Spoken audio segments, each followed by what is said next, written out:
Hello and welcome to a series of video tutorials drawing F1 in school cars in both Autodesk Inventor and 123D Design. We're going to start by using sketch lines and extrusion to create the virtual cargo. Before you begin, you need to configure the default templates to millimeters and ANSI. Now we can click Part.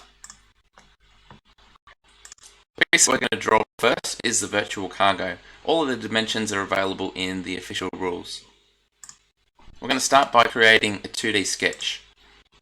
And we're going to pay attention to the view cube over here and make sure we're drawing on the plane that is the top surface. We're also going to rotate this around to make sure that our verticals are vertical and our horizontals are in fact horizontal. The way that Inventor works is that you sketch your item in 2D and you don't really need to pay any attention to dimensions at this stage because we're going to add them later.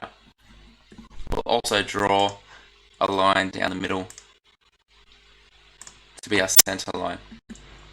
Press Escape to exit the line tool, click on that, and then anything we want to be construction, we click on the construction button up the top and it will become dotted. You'll notice it says we have 5 dimensions needed, and if I click and drag from some of these areas, then the parts will not move depending on the color.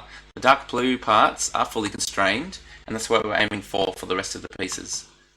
Now we can start to add some dimensions. We know that our base needs to be 20 wide. Our top part is 4. And we press Escape to exit dimensioning, and we're down to only 3 dimensions needed. Now this side is not constrained yet, and we have 2 options here. One is to dimension and add identical dimensions here and here, but it's actually much more efficient to use the built-in constraints, which are all available up the top here. And we're going to click equals, and then click on one line and then the other, and you can see by the equals marks they've been forced to become equal. We'll do the same for down the bottom. We're down to 1 dimension needed. Press Escape. We can see that if we click and drag here, even if I pull the mouse out to the side, the width won't change, but up and down will change the height. Therefore, our final dimension needed is the height. Our height is 60. So we click on one of the lines and then the other line, type in our measurement. We'll notice all of the parts are dark blue. If I try and drag any of them, they won't move, and we're told that we are fully constrained. This means we're ready to finish our sketch. Now we're going to perform an extrude by clicking the extrude button.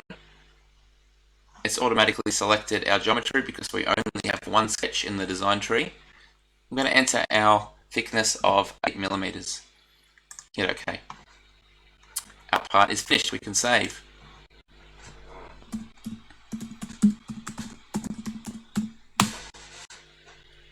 One of the main differences between Inventor and 123D Design is that Inventor is parametric. That means that everything that makes up the part is listed on the side, and we can go back and edit it and the part will simply update.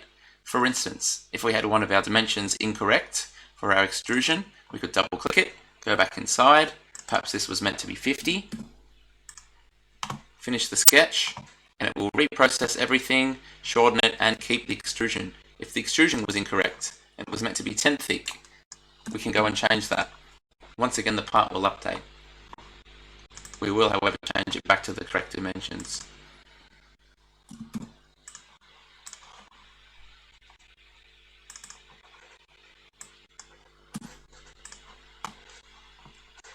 And save our work.